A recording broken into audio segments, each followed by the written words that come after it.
Welcome. It's wonderful to have you back here, a place where self-care turns into a pleasure. Tell me, are you familiar with the feeling when you seem to have slept all night, but wake up feeling so exhausted, as if you hadn't slept at all?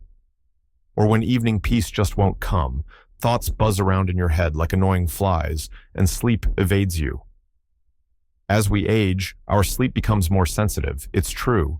Our internal clocks, our sleep hormone melatonin, they become more capricious, like old but beloved watches that sometimes run fast, sometimes slow.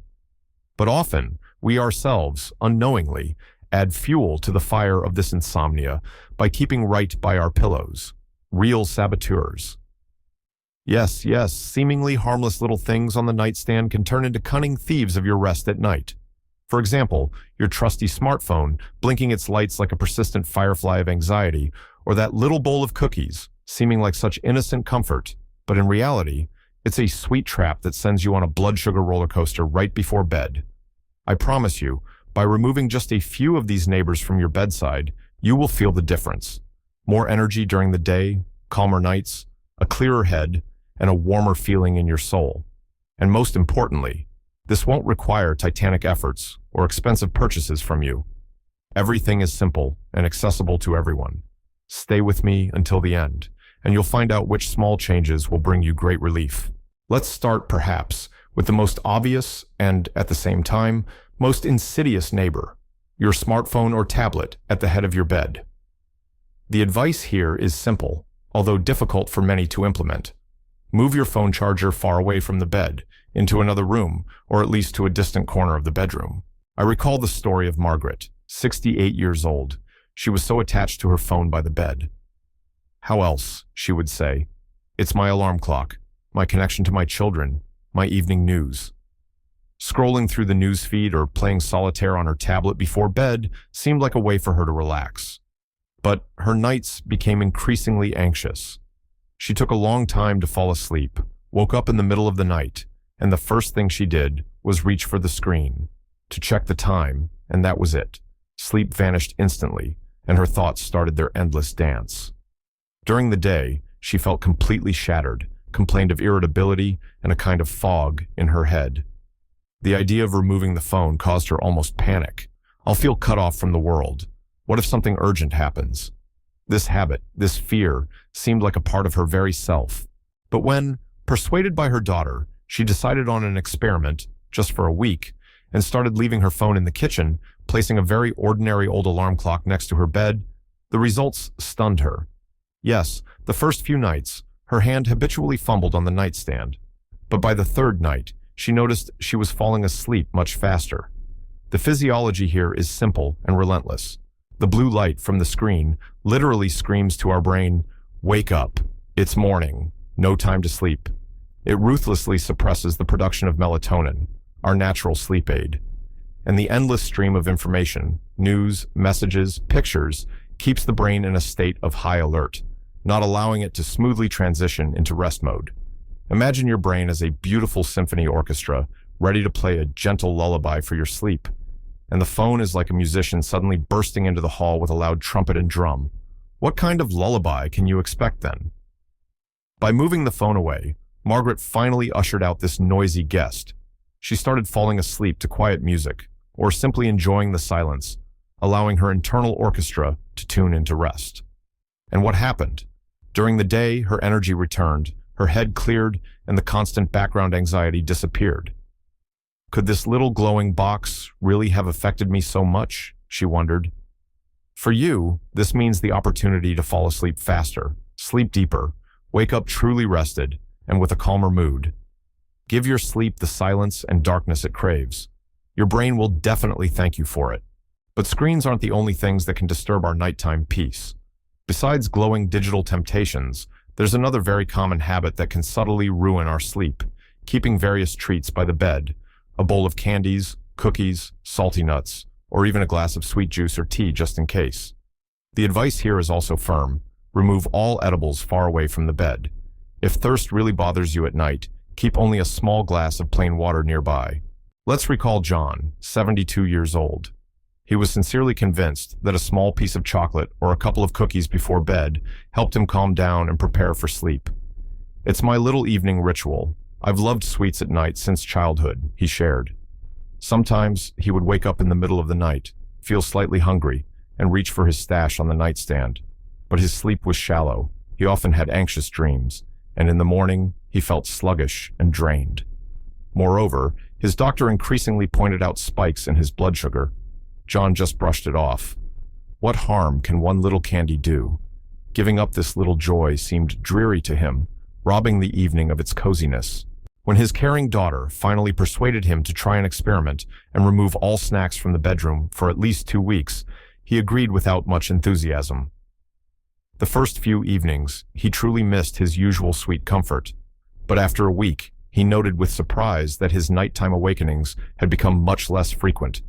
And most importantly, that unpleasant feeling of heaviness and restlessness during sleep disappeared. What's the reason? Sugar and simple carbohydrates before bed are like throwing coal into the furnace of a steam engine that should be smoothly slowing down and preparing for a night stop.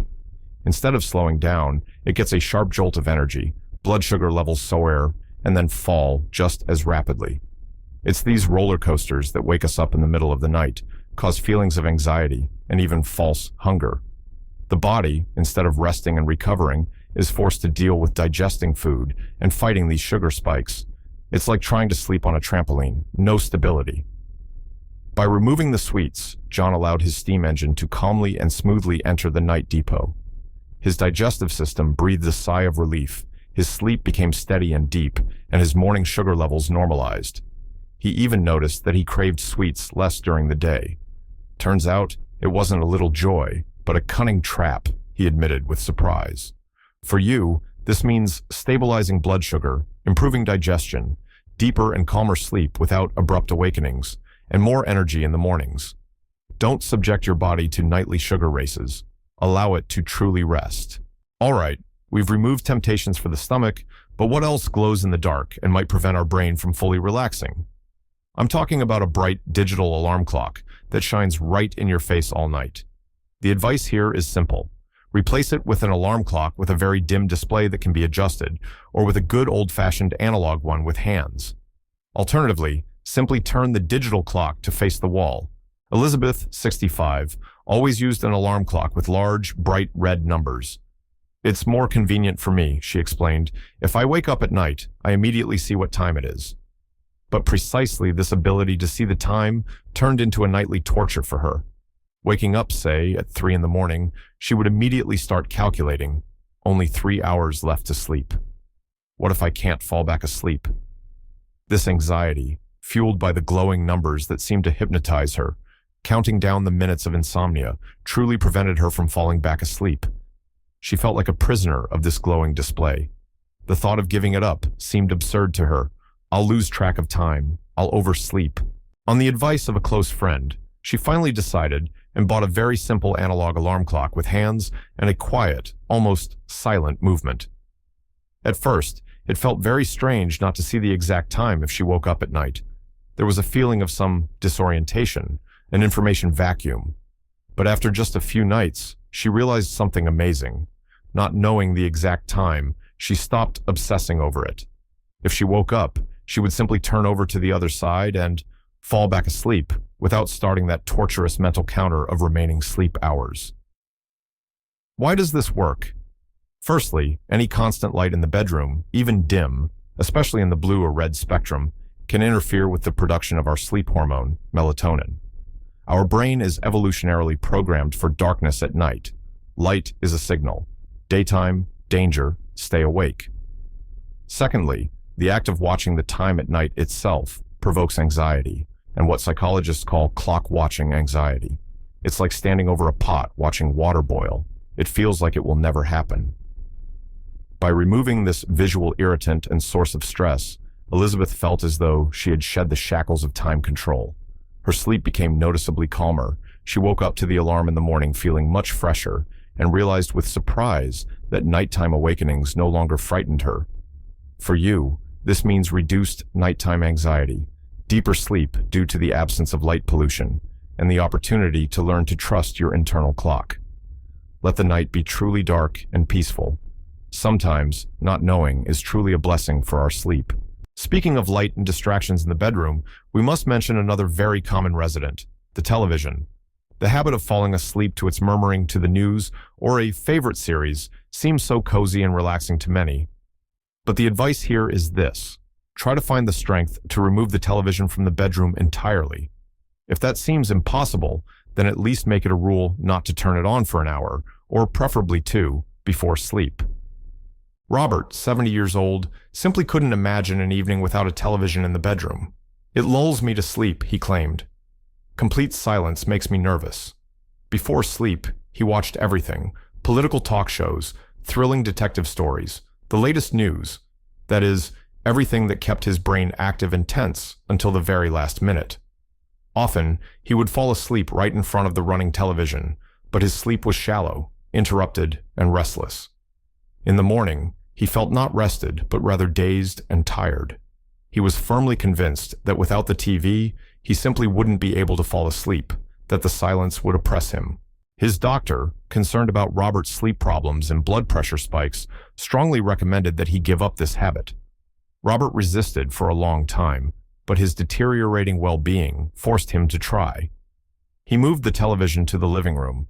The first evenings in the completely silent bedroom seemed unbearably long and somehow empty to him. He literally didn't know what to do with himself. But then he remembered his old love for reading, started getting out books, sometimes put on quiet, calm music, or simply lay in silence, recalling something pleasant from the day. And gradually, to his surprise, he noticed that he started falling asleep much faster and sleeping more soundly. Why is television so harmful to sleep? It's a triple whammy. First, the familiar blue light from the screen, which blocks melatonin production. Second, the content itself, be it news, movies, or shows, stimulates our nervous system, preventing it from calming down and shifting into rest mode. It's like trying to fall asleep in a busy train station with announcements playing. The brain continues to process information, even if you think you're already asleep.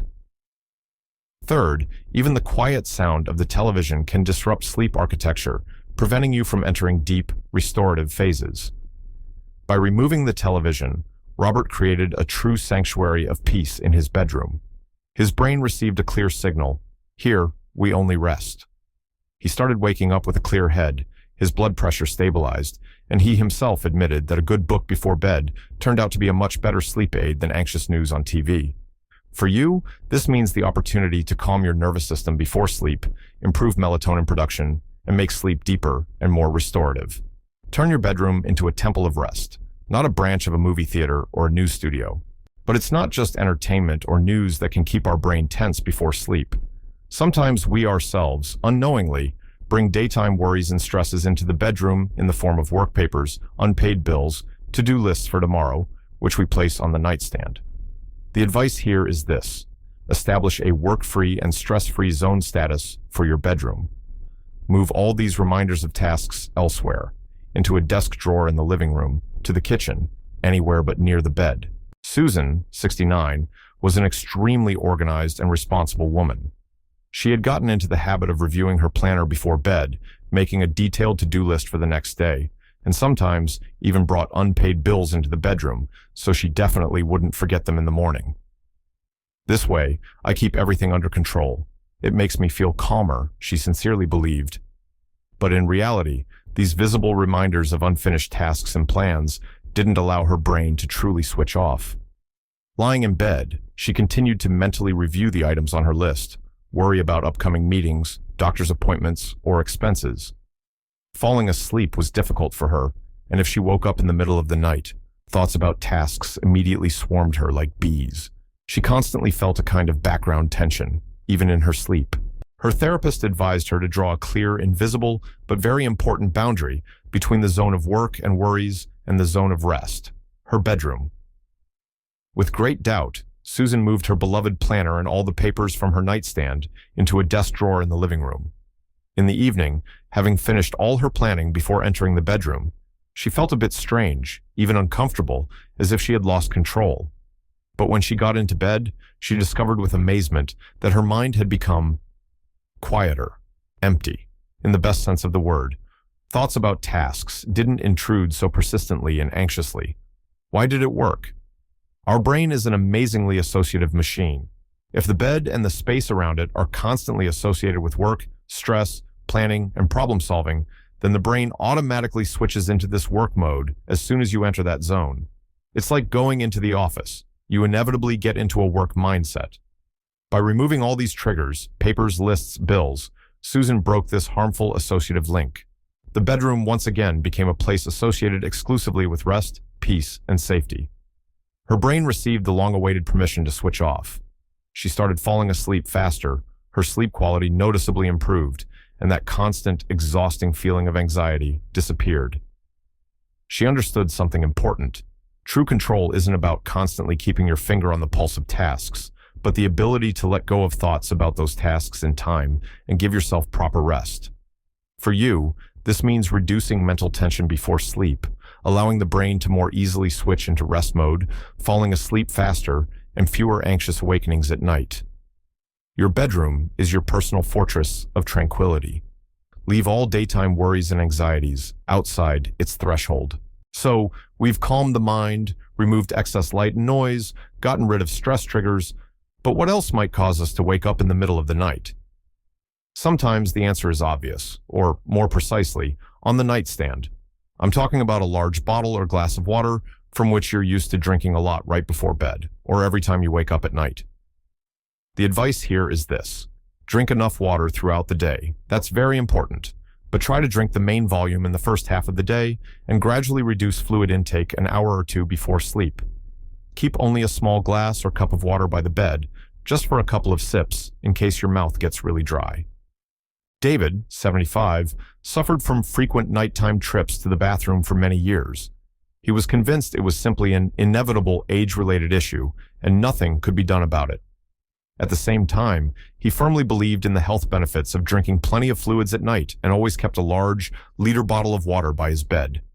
He took several large sips before lying down and drank every time he woke up during the night. "You have to maintain the body's water balance," he told his children. But these nighttime awakenings, 2 or even 3 times a night, really wore him out. They broke his sleep into short, unrestful segments, and during the day, he felt constantly tired and drowsy. He had almost resigned himself to this situation, believing it was normal at his age. However, during a visit to the urologist, the doctor advised him to reconsider not the total amount of water, but specifically his drinking schedule. Not to drink less overall, but simply to redistribute the volume. Drink his required amount in the first half of the day and up until early evening, but significantly reduce fluid intake a couple of hours before sleep, and keep only the smallest cup by the bed, literally for a couple of sips if he felt very thirsty. David was very skeptical about this advice. What if I don't have enough water at night? What if I get dehydrated? But his sleep problems were so exhausting that he decided to try it. He consciously started drinking more water in the morning and afternoon, and 2 hours before bed, he only drank half a glass of water or herbal tea. He placed a small coffee cup with water by the bed, and after just a few days, with great amazement and joy, he noticed that he was only waking up to go to the bathroom once a night, and sometimes even slept peacefully until morning without waking up at all. The physiology here is also perfectly clear. Our kidneys, like the rest of our body, need rest at night. If we load them with a large amount of fluid right before sleep, they are forced to continue working actively all night, filtering fluid, which leads to frequent urges to urinate. It's like trying to dry a floor while continuing to pour small amounts of water on it. By shifting the main volume of fluid intake to the daytime, David gave his kidneys the opportunity to take a night break. His sleep became uninterrupted, deep, and restorative. He started waking up, rested, and refreshed, a feeling he had almost forgotten. He understood from his own experience that not only the total volume of water drunk is important, but also the timing of its consumption. For you, this means a real opportunity to reduce the number of nighttime awakenings due to the urge to urinate, make sleep more continuous and high quality, and mornings significantly more refreshed and energetic. Manage your hydration wisely. Drink enough during the day so that at night your body can rest calmly and fully. You see, my dear friends, how much seemingly insignificant details of our nighttime environment can mean, especially when it comes to such a precious gift as good sleep. Moving the phone away, giving up bedside nighttime snacks, replacing a bright alarm clock, removing the TV from the bedroom, not keeping work papers nearby, and slightly adjusting the evening drinking schedule. These don't require heroic efforts or large expenses, right? But these simple steps can completely transform your well-being, bringing back calm nights and energetic days. I understand perfectly well that you have a whole life behind you, vast experience, wisdom, and you, more than anyone, deserve peace, tranquility, and well-being at this stage of life. Perhaps some of these habits we've discussed have been formed over decades, and the thought of changing them seems difficult or even unnecessary. But I wholeheartedly urge you not to be afraid of these small, beneficial experiments for your own sake, for your comfort and health. Try changing just one thing from the list for the next week, and simply listen carefully to your body, to your sensations. I am sure your body will respond with gratitude. Please remember that self-care is not a manifestation of selfishness. It is a vital necessity, especially as we age. And you have the full, inalienable right to well-being, joy, and peace at any age. Your health, your sleep, and your peace of mind are truly largely in your hands, and you absolutely deserve the very best. Take this small but very important step towards greatly improving your well-being starting today.